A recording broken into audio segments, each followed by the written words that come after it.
Okay, hello YC Institute followers. Today I'm with these two amazing guys. Could you please introduce yourself first? Hello, my name is Hong Chen, current year 1 student at NUS studying computer science. Hello, I'm Zhang Tian from NUS Political Science. I'm going to my 4th year. Okay, so first of all, can you describe the process of getting into NUS? Usually for entering university in Singapore, there's two main routes, which is either through polytechnic or through junior college. So I personally came from the junior college background. So after we finish our secondary school, we move on to high school, which is what we call junior college. And then at the end of 2 years in junior college, we will attend the Cambridge A level. And so with this result, we can apply into the local universities. So for me, it's a bit different. So I came from the polytechnic route. So it's a 3-year diploma course. So you graduate with a diploma and then you use the GPA from the diploma course to apply for the university. Yeah. In Thailand, we don't have the thing called junior college or poly. Could you please explain a little bit for our viewers? What are they about? High school is an extension of secondary school. So it follows a similar structure where you will study a set of courses. So usually we choose 4 main courses. For myself, I took physics, computing, mathematics, and economics. We study everything very broad, and then at the end of the 2 years that we have, the A level also examines all of these together with for us general paper, which is the same as English. So it examines all of this, and then we get a rank point based off that, and we use that to apply into university. So polytechnic is a little different, so I'll let John Tian share. Yeah, so as I mentioned, polytechnic is like a 3-year diploma course, right? So its aim is to prepare you for employment. Yeah, so other than like going through say lectures and tutorials with like the teachers in poly, right? They also send you to like internships. So maybe 6 months internships in like government ministries or like private sector to give you some exposure to the real working world before you start your career lah. Yeah, but for those who don't want to like start their career after poly, they can choose to go to the university route, which I did. Yeah, so poly is a little bit like your university. It's just that the qualification that you get is different. Yeah, so poly is the diploma, right? Then for NUS universities, you get a bachelor at the end of your undergraduate studies. Yeah. Now let's talk about the study life in NUS. Right, you just finished 1st year, and for Jantian, you're getting to the 4th year already. Yeah. So we can learn a lot of perspectives from the two people. Please share some insights. Actually, for me, because I came from the junior college route, so the way lessons are structured is very different between high school and university. So as I shared just now, high school for us, junior college, is basically an extension of secondary school. So it's still very structured. You have your individual teachers within each class to teach you and go through all the content. So after moving to university, the lecture style came about. So for me, that was a very big adaptation phase, to get used to being in these big mass lectures and then going back to classes, mainly just to go through question sets that we've done. So it was a very different experience for me. And especially in uni, there's a lot of emphasis on independent learning. So, back in school, JC, everything was structured. The teachers will tell you what to do, everything. But in university, no. Right? The lecturers will go through the content, and it's on you to go and read the materials, to go and study and complete your assignments on time. No one is going to remind you to, submit your assignments. Yeah, so the transition phase was quite difficult for me. Yeah. You're talking about transition, right? So I think for me, I'm quite lucky because poly and uni works quite similarly. Both institutions use the GPA system, so your grade point average, to like calculate the scores for each module that you take. Yeah, so I didn't have a very big transition problem for me. Maybe the biggest difference between polytechnics and universities is that in polytechnics, most of the modules are assigned to you based on your diploma curriculum. But in universities, you need to choose the modules, plan your timetables all by yourself. So like what Chong Chen said, it's more independent. So I think that kind of took quite a little while to get used to. Yeah, but other than that, it was pretty similar for both institutions. Yeah. Interesting. Now, let's talk on a personal level. I want to ask, why do you choose your major? Like, why do you choose computer science and why do you choose political science? Right. So for myself, the journey actually started in high school. So if you caught me just now, I took computer science in JC. So it was something that was brand new to me back then, right? In secondary school, I did not touch anything related to computer science. So for me, it was almost like a leap of faith. It was something new and I wanted to try. Same goes for economics actually. I had zero background in economics. Actually, I was doing pretty well in geography, but I just decided to take the leap of faith and to try something new to expand my horizons. And in JC, I realized that there are some elements related to computer science that I really enjoyed. So when time came for me to apply to university, I was just looking through all the options, and then out of all, frankly, computer science was the only major that sparked a little interest in me. So that's how I picked computer science. Okay, for me it's a bit of a long story. Okay. We have time. Really? Okay. For me, when I was in secondary school, I realized that I was quite strong in subjects like the Chinese language and the humanities. So humanities, for example, social studies and history. Yeah. So that's when I realized that I have an interest in the Chinese language and maybe current affairs, history, politics and all that. Yeah, but when I decided to go for Polytechnic, there wasn't exactly like a political or current affairs related course in Polytechnic. Yeah, so I went for Chinese studies instead. So my diploma is in Chinese studies.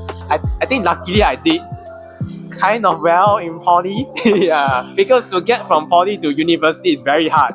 You need to have like quite a high GPA. I can tell you a statistics. 5 or 6 years ago during my time, yeah, the acceptance rate from Poly to uni was about 20%. Yeah, for like a Polytechnic cohort. Yeah, so it's actually quite hard for me to get into university. And since I already had a diploma in Chinese studies, right? I was saying that my interest is also in politics, current affairs, and all that, history and all that. Yeah, so I thought, why not I do a major in political science?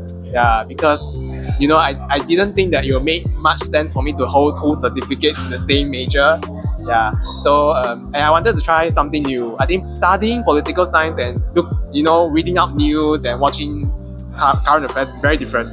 Yeah, so I wanted to try, what it's like studying political science at the university level. So I went for it when I, did my admissions lah.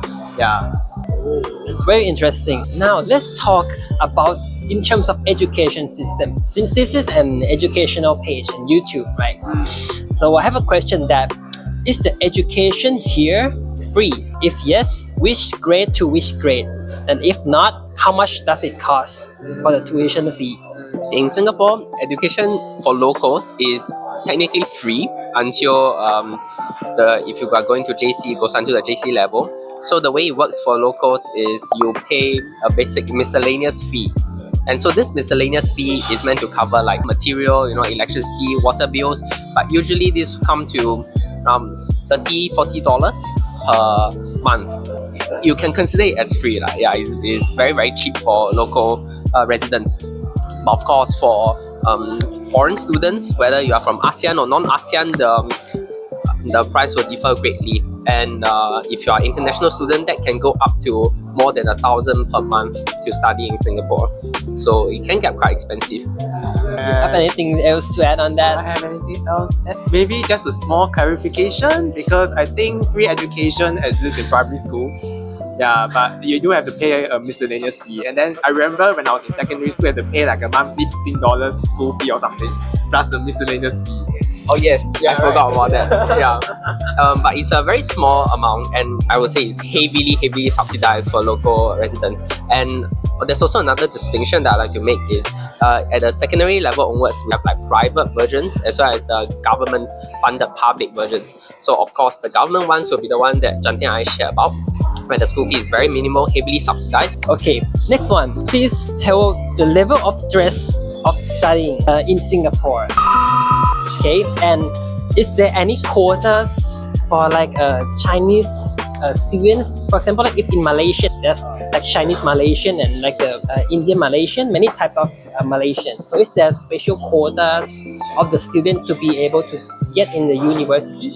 So that would be like 2 questions. The first question is about stress. So I think this will very greatly depend depending on the major that you pick, as well as the courses you pick for the specific semester. So, as Jantin has shared just now, in university, we have to pick our own courses. So, based on how your university plan is, so some semesters you can have more time for yourself to explore other things outside of school. So, for me, because I just finished year one, in year one, a lot of the courses that I take are the basic, the fundamental courses. So, everyone has to take it. So, I didn't have much choice to, decide what I want to do. For my experience, the stress mainly comes from the adaptation, how to handle my own studies. And another stress factor that comes in will be the support system, I would say. Because in university, you don't have a fixed class because, we all have our different courses. So you are just moving between classes. Having friends is very important.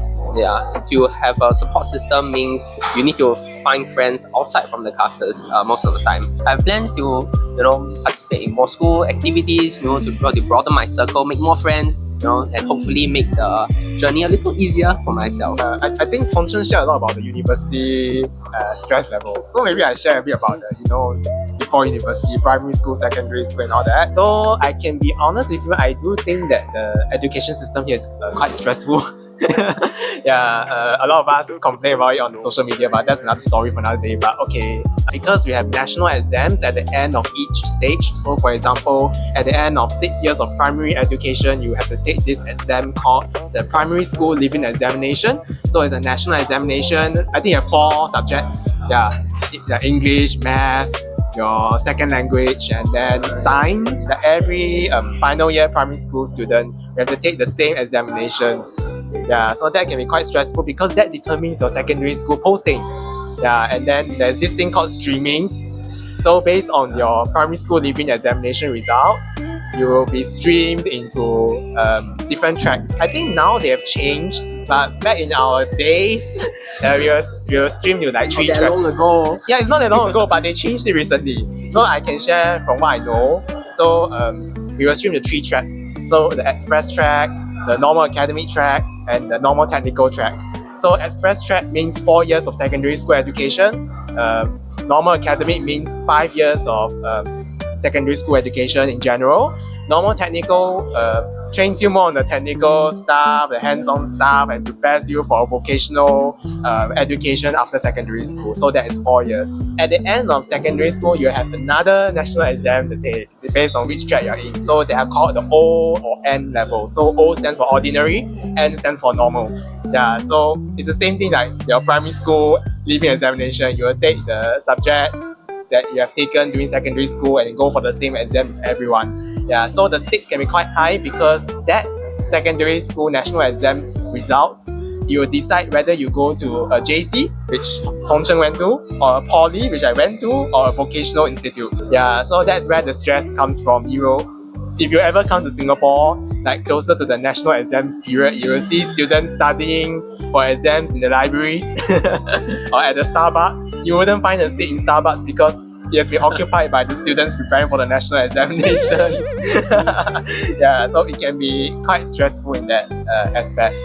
Next, in terms of support from the government, because if it's in Thailand, in the primary until high school, the government will provide us some fees to buy stationeries or clothing for schools. Is there similar things like this here? Like the subsidies is for primary school, secondary school? Or? So primary school until high school, we get 20 Singapore dollars per semester, I think. Wow, I wish we had that. Okay. I'm not saying that there's no subsidies, but subsidies are generally reserved for those from the lower income backgrounds.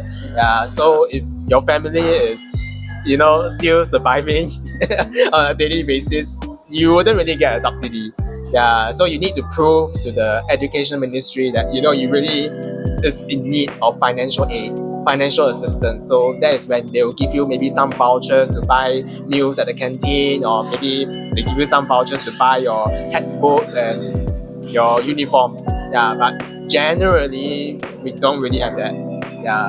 So this is usually done with an application form at the start of every year. From what I understand, the textbook and the uniforms are free. Calculators, all of this will be fully subsidized by the scheme. As well as if there's a school activities or might be trips, overseas exposure programs. These will also be heavily subsidized for the individuals who need financial assistance. Maybe I share one fun fact.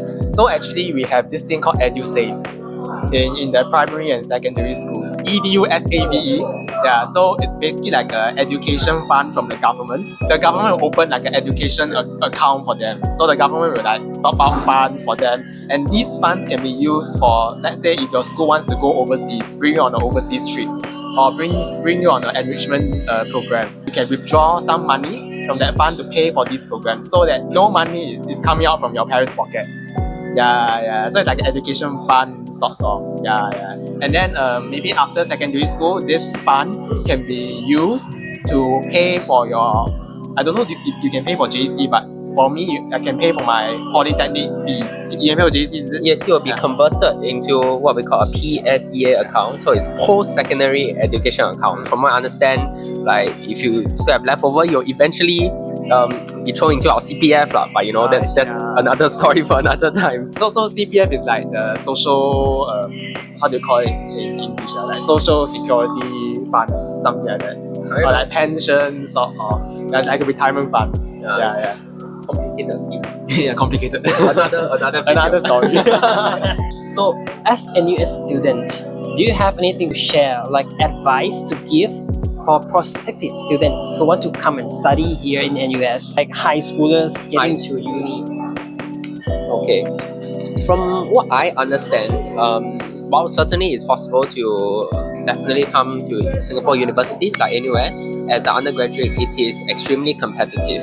Kind of ties into your second question from just now, whether there are quotas. So, of course, for local universities, local students, will be a lot easier for us to get into local universities. While there isn't like a fixed quota, from what I understand, of like maybe each racial group or like foreigners or Singaporeans, what I know for certain is the majority of people I meet around me are from local background. There's in computer science, I think maybe 10-15% will be international students, and usually these students that join us for undergraduate will have very strong portfolio. They've likely gone on many international competitions, have a lot of accolades under their belt. So if you are looking to try to join university as an undergraduate in Singapore, make sure to bulk up your portfolio. Try to go for as many programs, as possible to expand your horizons. And with these experiences, that will give you a much better higher chance at applying for universities in Singapore or even any other country, to be honest. Okay, so as a student ambassador from the Office of Admissions of NUS, your question is very common. We receive that question a lot of times.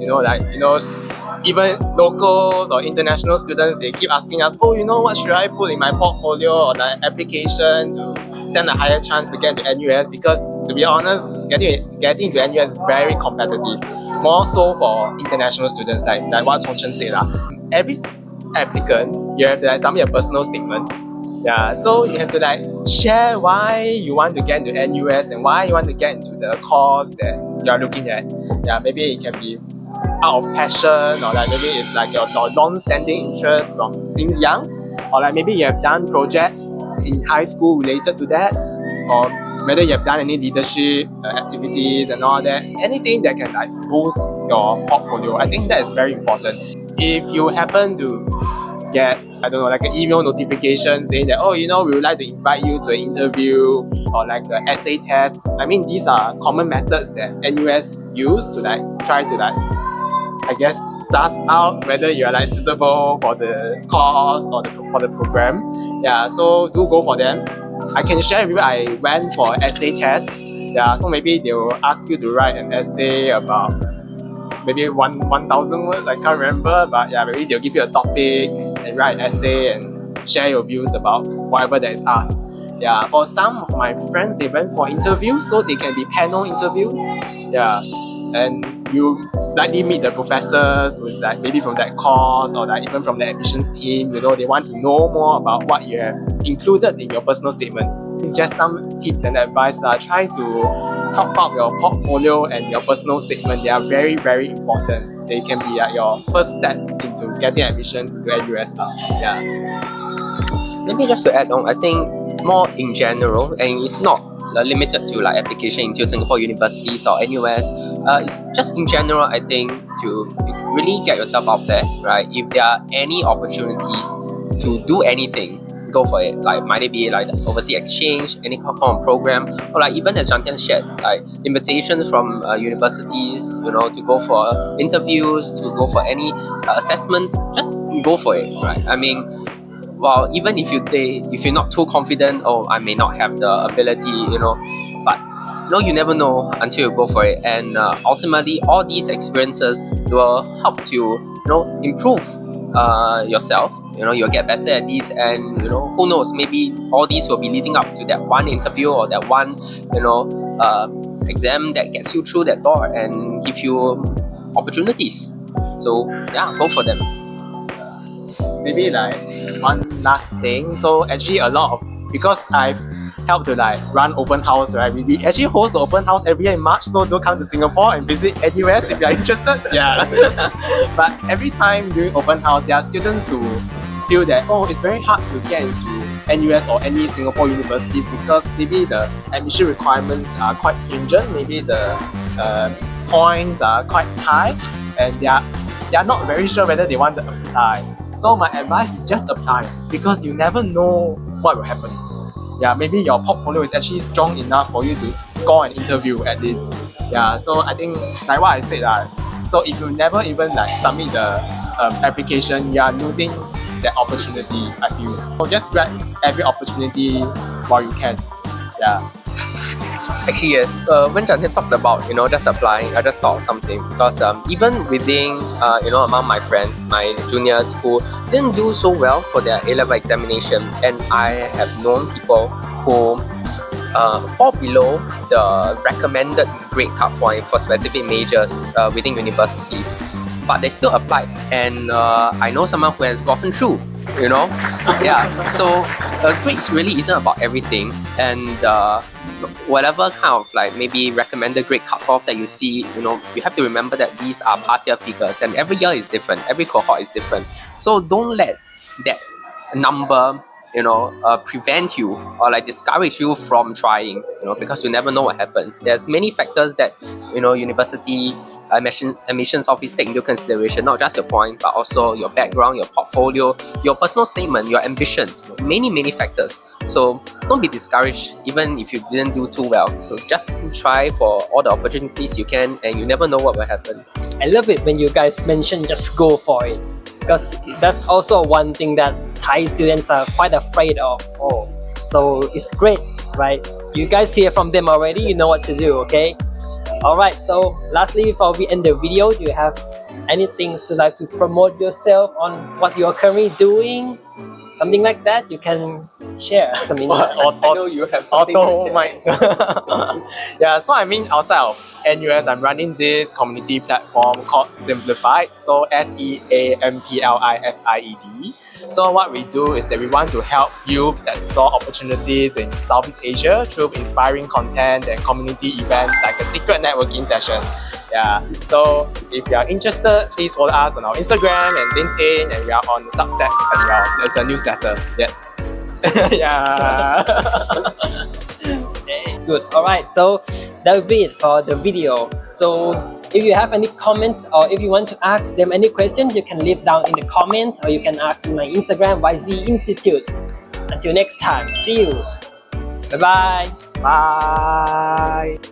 นะครับกับคลิปสัมภาษณ์จากรุ่นพี่ NUS ตัวจริงท้ายคลิปนี้พี่ก็มีกิจกรรมเล็กๆน้อยๆนะครับที่จะมาแจกให้กับทุกคนเลยก็คือเป็น merchandise หรือว่าสินค้าจาก NUS Co-op Shop นะครับซึ่งพี่ได้ไปซื้อที่ NUS ที่สิงคโปร์เลยโดยของที่จะแจกคืออะไรเดี๋ยวขออุบไว้ก่อนสามารถติดตามข่าวสารเพิ่มเติมได้ที่เพจ IG นะครับโดยกติกาเข้าร่วมกิจกรรมเนี่ยง่ายมากๆเลยก็คือ1เลยนะครับก็อยากจะให้น้องแนะนำตัวคร่าวๆก็คือเป็นชื่อเล่นก็ได้อยู่ชั้นไหนนะครับแล้วก็โรงเรียนอะไรแล้วก็ท้ายคลิปนี้เนี่ยน้องได้เรียนรู้อะไรจากคลิปนี้ไปบ้างก็คือมีอะไรที่มาพอปรับใช้ได้ไหมคือไม่จำเป็นต้องไปเรียนต่อที่ต่างประเทศหรือต้องไปเรียน NUS อะไรอย่างนี้นะ มีอะไรที่เรียนรู้ที่จะเอามาประยุกต์ใช้ในการสอบเข้ามหาลัยที่ไทยก็ได้ครับฝากเขียนมานิดนึงแล้วคอมเมนต์ไหนโดนใจก็จะได้รับรางวัลไปนะครับเข้าร่วมกิจกรรมได้จนถึงสิ้นเดือนนี้นะครับผมโอเคนะครับจบคลิปประมาณนี้กันแล้วกันนะครับบ๊ายบา